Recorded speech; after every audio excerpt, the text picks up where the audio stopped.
Hello everyone, स्वागत है आप सभी का हमारे यूट्यूब चैनल। देखिए, आज हम आप लोग को पढ़ाएंगे इंग्लिश ग्रामर का सबसे महत्वपूर्ण टॉपिक, जिसका नाम है सेंटेंस।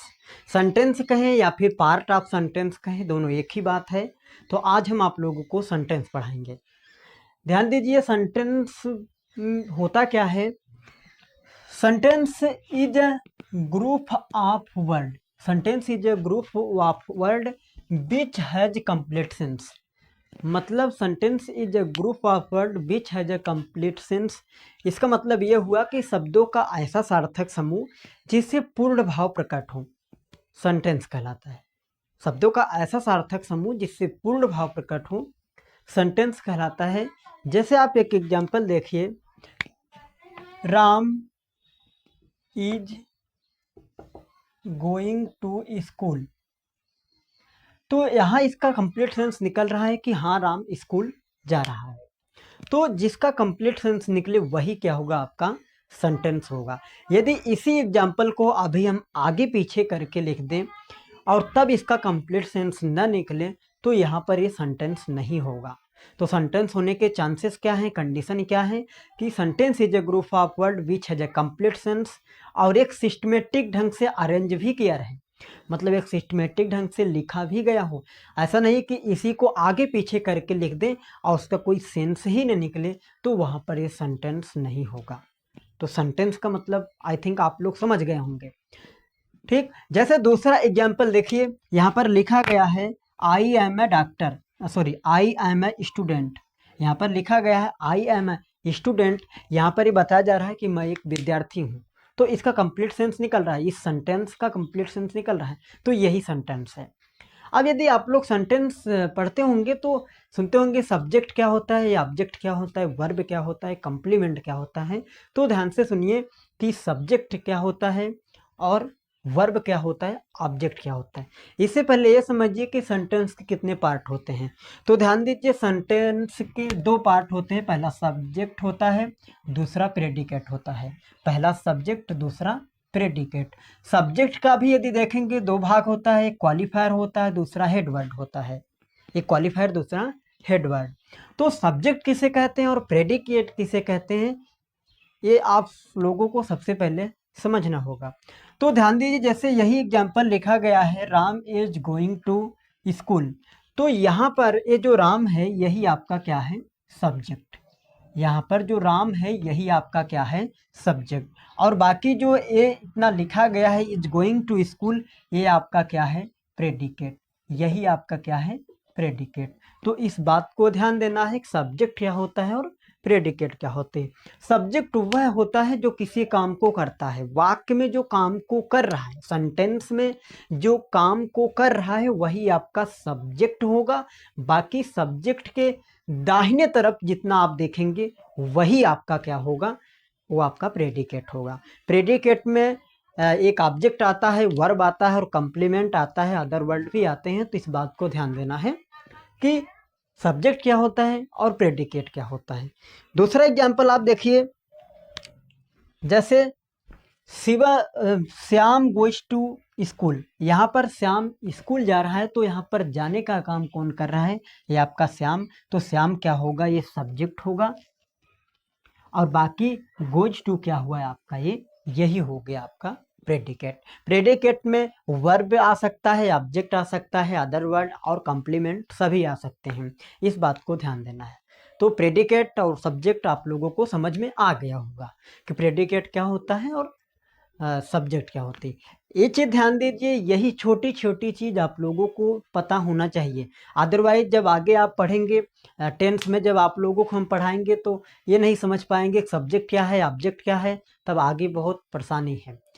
छोटे छोटे सेंस ही यदि ना समझ में आए तो इतने बड़े सिलेबस का को हम समझ ही नहीं सकते, ऐसे समझिए। तो ये आपका रहा है। अब यहाँ पर ध्यान दीजिए, सब्जेक्ट के जो भाग होते हैं, सब्जेक्ट के दो दो भाग जो होते हैं, पहला होता है क्वालिफायर, दूसरा होता है हेड वर्ड। तो हेड वर्ड क्या होता है, हेड वर्ड को अन्य किस नामों से जानते हैं, मेन वर्ड के नाम से भी जानते हैं। मतलब हेड वर्ड को मेन वर्ड के नाम से भी जाने जाते हैं। ध्यान दीजिए, मेन वर्ड कहे या फिर हेड वर्ड कहे, ये दोनों एक ही बात है। और मेन वर्ड हेड वर्ड कहलाता क्या है, सेंटेंस में जो काम को कर रहा होगा वही आपका होगा हेड वर्ड। जैसे यहाँ पर एग्जाम्पल लिखा गया है कि Ram is going to school, तो यहाँ पर राम क्या होगा आपका, यही आपका हेड वर्ड होगा। या तो इसे मेन वर्ड कहेंगे या तो फिर सब्जेक्ट कहेंगे, तो बात एक ही है। ध्यान दीजिए, आगे आता है इसमें क्वालिफायर। तो क्वालिफायर जब भी, ध्यान दीजिए, क्वालिफायर यदि सेंटेंस में आएगा तो हमेशा वो हेड वर्ड से पहले आएगा। हेड वर्ड से पहले, पहले कहने का मतलब हेड वर्ड के बाएं तरफ होगा। जब कभी भी क्वालिफायर आएगा तो हेड वर्ड के पहले आएगा, मतलब बाएं तरफ आएगा। और हेड वर्ड के बाएं तरफ आएगा, और इसकी एक क्वालिफायर का मतलब ही होता है कि विशेषता बताएगा। क्वालिफायर का मतलब होगा विशेषता बताएगा। क्वालिफायर का मतलब ही होता है कि क्वालिफायर करना, ये एडजेक्टिव मतलब किसी चीज़ की विशेषता बताना। तो अब ये देखेंगे तो इसके तीन पार्ट होते हैं। पहला डिटर्मिनर, दूसरा एडजेक्टिव, तीसरा एडजेक्टिवल फ्रेज। क्वालिफायर का देखेंगे तो तीन पार्ट होता है। पहला डिटर्मिनर, दूसरा एडजेक्टिव, तीसरा एडजेक्टिवल फ्रेज। तो डिटर्मिनर क्या होता है, ध्यान दीजिए, डिटर्मिनर के तीन भाग होते हैं, और ये सभी जो हैं ये क्वालिफायर के पार्ट हैं। मतलब ये क्वालिफायर का काम करेंगे, मतलब किसी चीज़ की विशेषता के बारे में बताएंगे। और ये जब ये वर्ड आएंगे किसी सेंटेंस में तो वो हमेशा हेडवर्ड से पहले आएगा, हेडवर्ड से जस्ट पहले आएगा। तो ध्यान दीजिए, तो यहाँ पर डिटर्मिनर का जो पहला भाग है जिसको हम कहते हैं आर्टिकल। आर्टिकल में आता है ए एन द, मतलब तीन आर्टिकल होते हैं ए एन द, जिनमें ए एन को कहते हैं इंडेफिनिट आर्टिकल, और जिसमें द को कहते हैं डेफिनिट आर्टिकल। तो इस बात को ध्यान देना है। आगे आता है पजेसिव, जिसमें आता है माई आता है, हीज आता है, हर आता है, योर आता है। ये आपका पजेसिव है। जैसे सेंटेंस में आई के लिए माई का यूज होता है, हर ही के लिए हिज का यूज होता है, सी के लिए हर का यूज होता है, यू के लिए योर का यूज होता है। तो ये आपका पजेसिव है। पजेसिव का मतलब जहाँ पर अधिकार का बोध करे, जहाँ पर अधिकार का बोध करे। जैसे ये मेरा मार्कर है, ये मेरा मार्कर है, ये मेरा बोर्ड है। तो जहाँ पर ये ऐसा कुछ बताए, स्वामित्व का के बारे में बताए, अधिकार जहाँ पर जताए, वही आपका होगा पजेसिव। आगे आता है क्वांटिफायर्स। तो क्वांटिफायर्स का मतलब जी का मतलब ही होता है जहाँ पर परिमाण की बात करें, परिमाण मतलब क्वांटिटी के बारे में बात करें। जैसे हो गया सम आपका हो गया, लिटिल हो गया, फ्यू हो गया। तो ऐसे यदि रिलेटेड शब्द है तो आपका क्वांटिफायर होगा। अगला आता है डिमॉन्स्ट्रेटिव। डिमॉन्स्ट्रेटिव में चार ही आते हैं, दिस आता है, दैट आता है, दीज आता है, दोज आता है। ये संकेत करते हैं। आगे हम इसका यूज बताएंगे। जैसे एक लोग रहते हैं तो वहाँ पर हम बताते हैं कि दैट बॉय, दिज बॉय, जो कुछ भी है ऐसा कुछ मिलता है। तो आगे हम आप लोगों को अच्छे से बताएंगे। अब एक चीज ध्यान दीजिए, आप दुनिया का कोई भी सेंटेंस उठाकर देख लीजिए, दुनिया का कोई भी सेंटेंस उठाकर देख लीजिए, उसमें आप मुख्यतः दो तीन चीजें पाएंगे।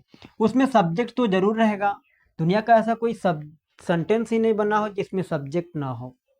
होगा, सब्जेक्ट होगा, और वर्ब होगा, और तथा ऑब्जेक्ट होगा। इस बात को ध्यान देना।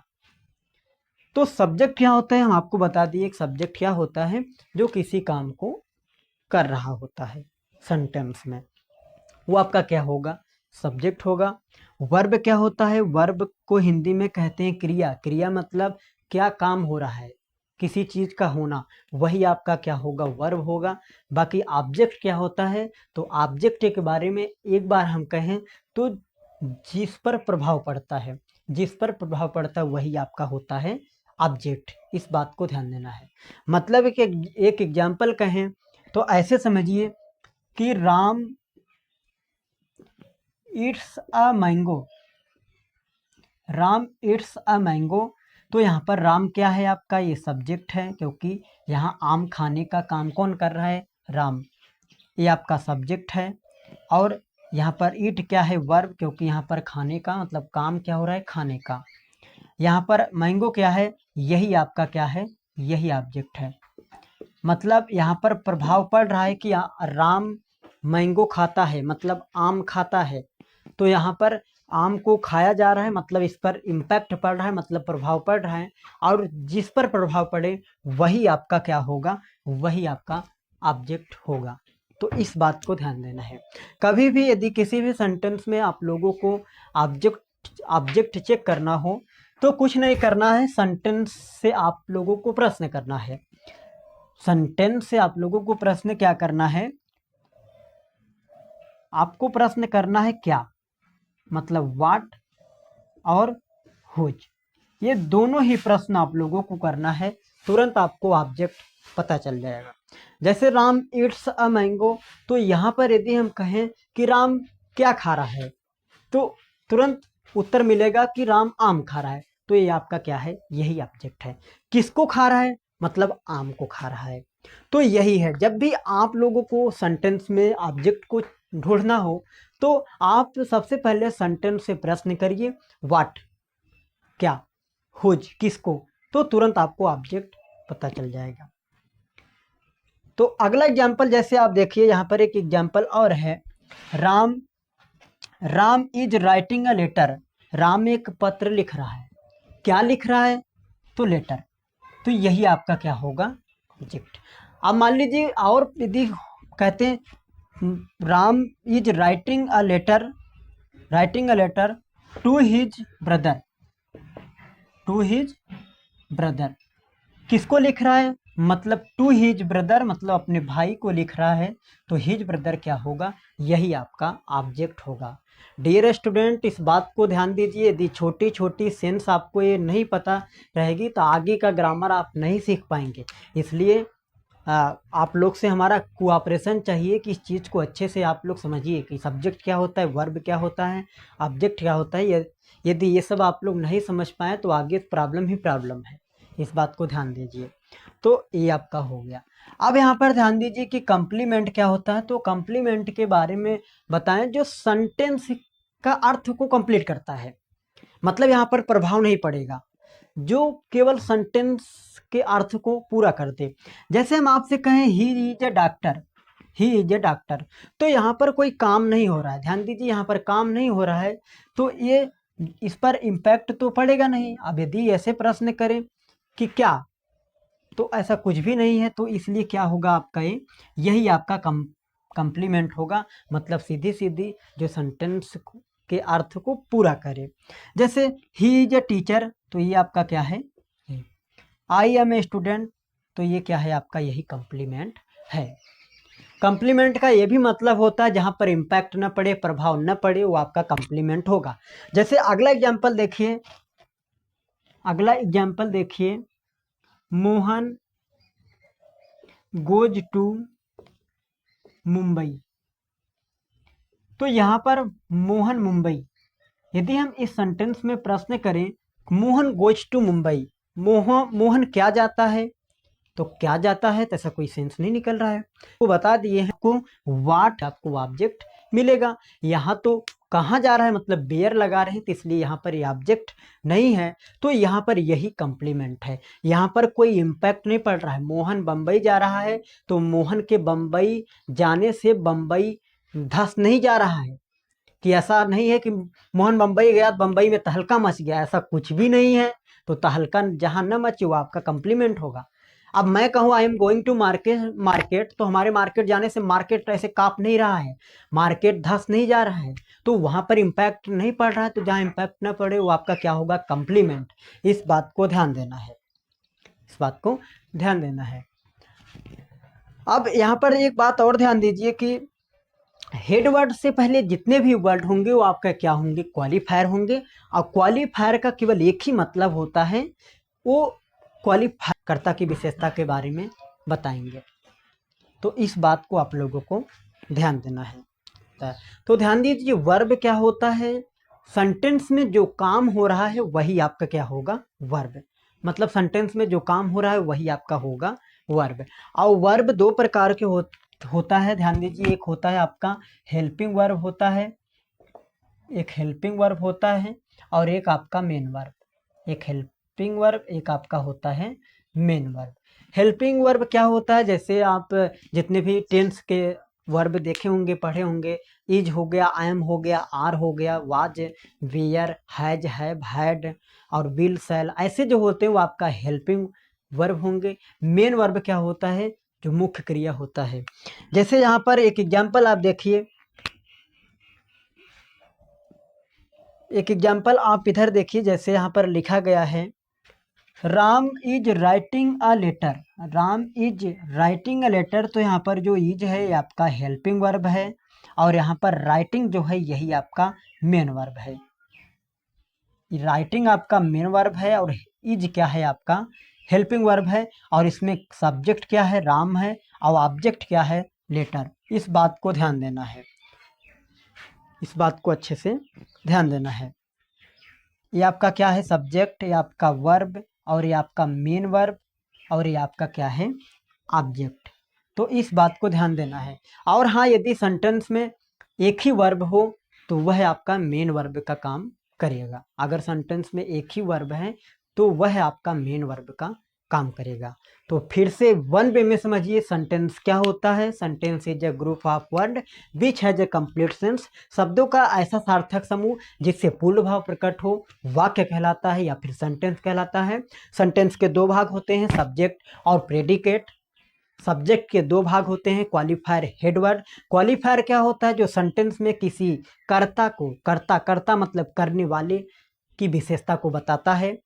और हेडवर्ड क्या होता है, वही हेडवर्ड होता है जो कर्ता, जो सेंटेंस में जो काम को कर रहा हो वही आपका हेडवर्ड होता है, जिसके थ्रू कुछ हो रहा हो वही आपका क्या होगा, हेडवर्ड। यदि क्वालिफायर में आप देखेंगे तो क्वालिफायर के तीन भाग होते हैं, determinant, adjective, determiner, adjective, adjectival, adjectival phrase. Adjectival phrase या डिटर्मिनर में आप देखेंगे तो डिटर्मिनर के चार भाग आते हैं। पहला आर्टिकल, दूसरा पजेसिव, तीसरा आता है क्वांटिफायर्स, और चौथा आता है आपका जो कि इधर डिमॉन्स्ट्रेटिव। वीडियो में आप लोगों को पढ़ाएंगे। और आज के लिए इतना ही, और मिलेंगे अगले लेक्चर में। तो thank you for watching this video.